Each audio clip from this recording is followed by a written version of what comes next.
Hi everyone, so today I'm going to be showing you guys the updated version on how to print, cut, set up everything on your Solo Create software. If you guys are watching this, today is December the 13th. It is the most up-to-date version as of right now. I will be removing the old version, or it might be already be removed by the time you guys see this video, because I've had a lot of people saying, hey, there are some things that need to be updated. Can you please update the video? So here I am. This is for all my Windows PC users. This video is for you. If you guys are wanting to see how to do this with Mac, there's another video for that. But let's go ahead and get started. So I'm going to go ahead and share my screen here. So first things first, whenever you guys go in to download Create, make sure you guys are on the most current up-to-date version. Now, to be able to check that, you guys can go to the link down in the description. I will leave this here. This is a solo StarCraft and Create support blog page.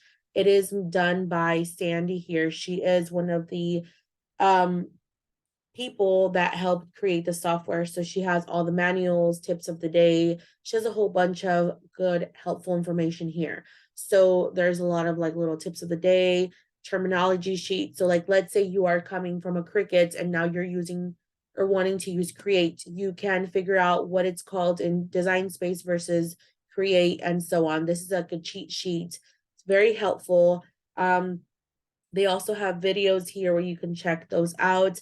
Join all 4 Facebook groups. These Facebook groups here are going to help you lots. So if you click on it, it's going to take you straight to that Facebook group, which is so helpful. And you can see this is Sandy here. She's one of the helpers. Also, Rhonda is another one there that's willing to help. And you will find lots of helpful information there. So now let's go ahead and make sure you're on the most current up-to-date version. You'll go to section 3 where it says StarCraft Create for PC and Mac. This is where you would find the downloads from a Google Drive. Okay. With Create, there is not automatic updates, I will say. It is more of a manual thing. So anytime that they do an update, they announce them in the Facebook groups. If not, you're just going to have to keep an eye out on this blog page and come back to it every couple months. Make sure you're on the most up-to-date version. Okay, so since we're on Windows, we will double click that. And then this middle one here, if I hover over it, you can see it says 1.019. That's the most up-to-date version as of right now, December 13, 2020, okay? So now that you guys know where to go and get your most up-to-date version, that should be the number one thing you are doing first. Now I'm going to go down to Create, and here it also will show you the version 1.019. That's how you know you're on the most up-to-date version for your PC, Mac, Windows, whatever you're using. You know, you need to make sure you're checking based off of the updates. So I'm going to give this a minute for it to load, and we are going to go over on how to set up your mat, how to import an image, how to pretty much bring in all that stuff for you to be able to print and cut and be successful at it. And I will throw in some tips and stuff like that throughout. So if you guys have any questions, make sure you guys leave it down in the comments down below and I will try to get to them. Okay.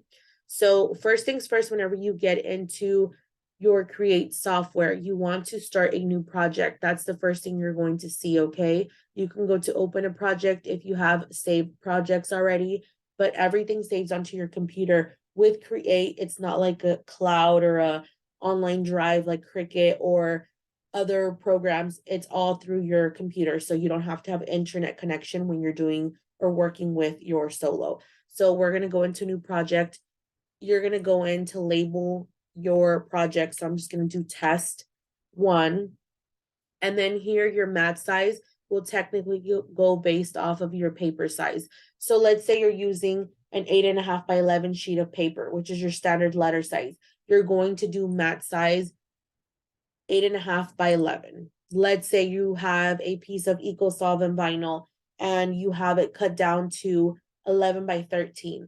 Then I'm going to type in custom and then do 11 by 13. Okay. Or you can save your presets. That way you have them made like me here. I have them saved. So either one. Once you do that, you're going to hit OK. Remember your page size, your paper size, and your mat size should be matching for print and cut only. This is only for print and cut. First thing that you will see is you'll be able to go to help about StarCraft again to double check your version that you're on right there. Other things that you want to do whenever you are working with StarCraft, you want to make sure that you turn on your registration mark and your print margins. Now, I know you guys are going to ask, what does this mean? Your registration marks are those little, I guess like your L-shaped things that come on, and that's what tells your machine to read those and tells your cutter where to cut your design out. So it has to read those registration marks, and then it goes in and it cuts your design out. So if you don't have your registration marks on, guess what? It's not going to do you any good because it's not going to help. Right now it's super small because it's set to a different printer. So disregard that, we'll fix it. And then you do want to turn on your print margins. That way you know where the dotted line is at before you start cutting. Because if you don't have that, before you put something on, before you print, because if they're outside your registration marks, then it's not going to do you any good either. So once we turn those on, we're going to go straight to cutter. And then you want to go to cutter settings. Here is what you need to make sure yours is matching. If you are a Windows PC user, okay, this is strictly for only users that have this computer type. So I always do my mark size to 0.500 centimeters. And then mark thickness, I leave it to 1.000 millimeters. And then my mark inset from print bounds, I have it under print bounds and not around design. If you automatically have it around your design, you're not going to see any registration marks come in until you have imported a picture and they'll be around your design. Well, you don't save a lot of room that way. So make sure that you have your mark inset from print bounds. And then this number, 0.500 centimeters, should be matching the 0.500 centimeters up here. Okay, jog distance, I usually don't mess with it. You can leave it to what yours is at, or you can do mine. It doesn't matter. And then hit save. Okay, so once it does that, and we've already adjusted those, now the next thing that you want to do to make sure that your print margins and everything is matching your paper size, you're going to go to File, Print Setup, and then I'm going to drag this here to the middle. You want to make sure you're choosing your right printer. Mine's set to my thermal label printer. That's why it's so small over here. So I have to make sure I'm using my Solvent or whatever printer you're using. And now you want to make sure you go to properties. Here is where you want to just strictly choose for now your document size. So I'm going to go down here. If the preset is not available, for example, my 11 by 13 is not available because these are the ones that the printer comes with. Anything from here on up. Anything from user defined on down are the ones that I custom made or a custom size. So if it's the 11 by 13 is not available, you're going to have to go to user defined, which technically means custom. So if you are wanting to do a custom size, you're going to find user defined. And then here you're going to do your width and your height as whatever you're wanting to do as your custom size, okay? Technically speaking, for your printer, it tells you that the biggest that you can do is 12.95 by 47.24. That's how you know what is the width and the height. The biggest that you can technically print on your printer is that, okay? So I'm just going to do 11 by 13 because mine's in between. And then I'm going to hit OK. And then OK. And then OK. Now you notice that my print margin, which is this little dotted line, and my registration marks, they are fitting my page size, okay? So keep in mind, mat size is your paper size, and then your file page setup should be matching your mat and your paper size. So all three need to be matching. Also, whenever you go in and you cut a piece of paper or whatever, if you're cutting it down yourself, or if you're buying the sheets, that has to match exactly the 11 by 13 or the 8.5 by 11 or whatever paper size you're using. If it's not matching, guess what? It's most likely going to be cut off. Your registration marks are not always going to print. And I've been having so many people with the same issue, so I just wanted to get it out there. Now, to import a picture, there is tips of the days, which I kind of wanted to add it in this video, might as well, since we're already here. Whenever you're wanting to import a picture, which is this little tip, importing raster images.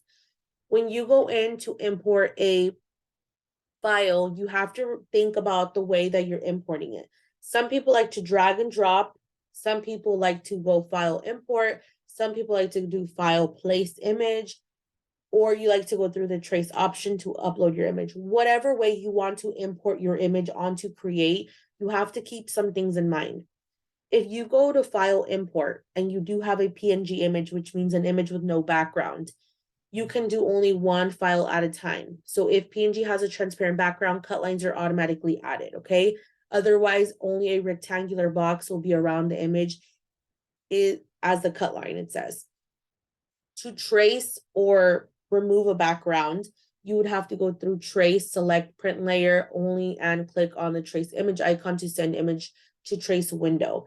Now, if you go to file place, these are the only type of files that it says that will let you use and import one at a time. And here are the comments. Dragging and dropping allows you to bring in multiple at a time, but sometimes I know it does not bring in any cut lines and it won't detect cut lines all the time. So you just really want to make sure whenever you're importing an image, you read this little cheat sheet, and you guys can save this and download it. And it's also from this help website. So keep that in mind. This website is so helpful, okay? So now I always go to import, and then I'm gonna go in and do like a custom image or something like that. And I have some customer logos here, but I also have some rando images. So let me just click on, let's do this one. This one I got from Etsy. So I'll grab this one here, and notice how I just extended it on its own. The way that I did that was by hitting shift with my left hand. I hit shift on my keyboard, and then this little dragger right here, I drag in and out. You see, you can make it big or small by hitting shift, and with your mouse, you're pulling in and out. So to do that, and the reason why I did that is because if you don't hit shift, like my hand's up here, and if I just resize like this, guess what? It's going to warp it. It's going to distort your image. It's not going to be proportioned down the right size.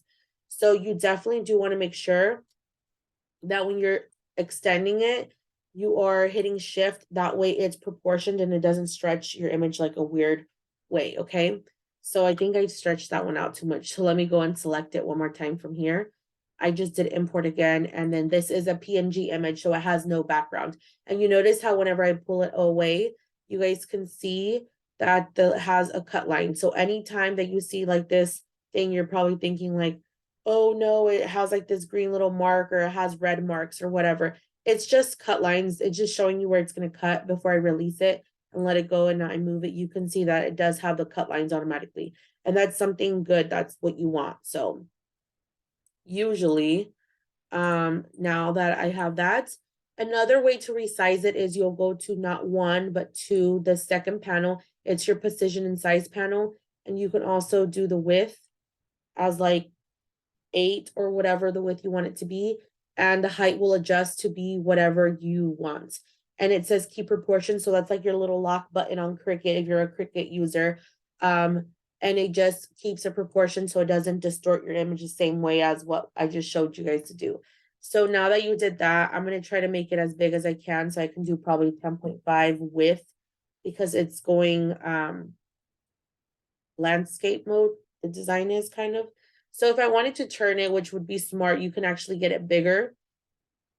So let's say you wanted to do, I don't know, 11, you know, or whatever. You can kind of get it bigger because you can always flip this type of design sideways and make it bigger. Or you can hit your shift and extend it more. That way you don't have to like guess the size. You can just make it bigger. And that way I'm making it as big as I can. And you guys can see that as long as I'm inside my dotted line, my print margin, and I'm not touching these registration marks, my image is good to go. So now if I was ready to print, all I would have to do is hit my create button, which this is like your make it button on Cricut, or your what is it called on Silhouette? I can't even remember, but it's another button. It's the same thing. It's like to initiate and start. So here, this screen is your general screen. So this is only for you to cut. So if you're only cutting that contour shape on a piece of vinyl or a piece of cardstock, this is where you want to be. But if you're not and you want to print and cut this, just make sure you turn this little thing on, use software speed and force, but you're going to go to this little tab down here that says print and cut. So you're always going to want to be on this specific tab. You're going to go to print, and this is where you'll pull up this little thing again, and we are going to fix our settings for printing. Okay, again, the printer is already set. Properties, your document size is already set to 11 by 13 because we already did that earlier. These are the settings that work for me. If you guys want to follow the same exact settings, go for it. If not, I understand. I use premium presentation paper matte. I use color, obviously. I don't move anything else from here. More options. I do custom, advanced. I was about to say automatic. Advanced, color controls, Adobe RGB 2.2 gamma. You notice how everything here I haven't moved because I haven't needed to move that yet. But if you need to fix contrast saturation, go for it. Move it. I'm going to hit OK. Also, another thing is that you want to make sure bidirectional printing is off. What is bidirectional printing? Bidirectional printing, from my understanding, is it prints a lot faster. So therefore, it does not take its time to print. So if you are having issues with streaking or leaving like weird marks, or it's printing too fast and you don't feel like the quality is good, turn that off. Bidirectional printing right here, right now. You will save time. Also, another thing, that if you want to save these current settings and you're like, oh, this is too much to remember, you can go in here where it says add and remove preset, and you can say, for example, 11 by 13 eco solvent settings or whatever. And you can save your setting here by hitting save, and it will save that setting for you. Or you can click on another one and you can hit delete, and you can just keep on doing that to delete other settings, you know, like I'm doing now, which I think these are old, so I'm not even sure. But then this one, I can click on it and then hit close, because that's a setting I want to be using. Like right now, I'm using this one.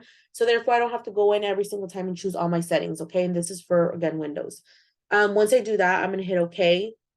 And then I would hit OK here. And what would happen is that it would start to print on my printer, okay? Not going to do that because this is just the process of showing you how to set up your page setup for print and cut.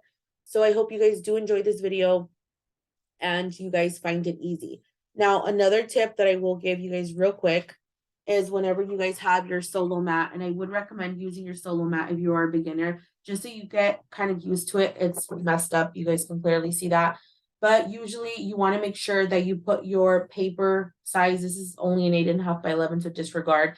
But you want to make sure you put your paper on the bottom right-hand corner. So this is my right side, and it's on the bottom, right? And it's lined up to the line here, and it's lined up to the line there. So you guys can see how it's lined up on the bottom right. And then I would put it through my solo, and this part, the blade will start at the bottom right-hand corner to scan. If you guys want to see how I did that, or how I am setting it up on my actual solo and getting it to cut and everything, you guys can definitely check out the video right here. I'll add it somewhere here on the corner of the screen. You guys will see, and I'll link it down below.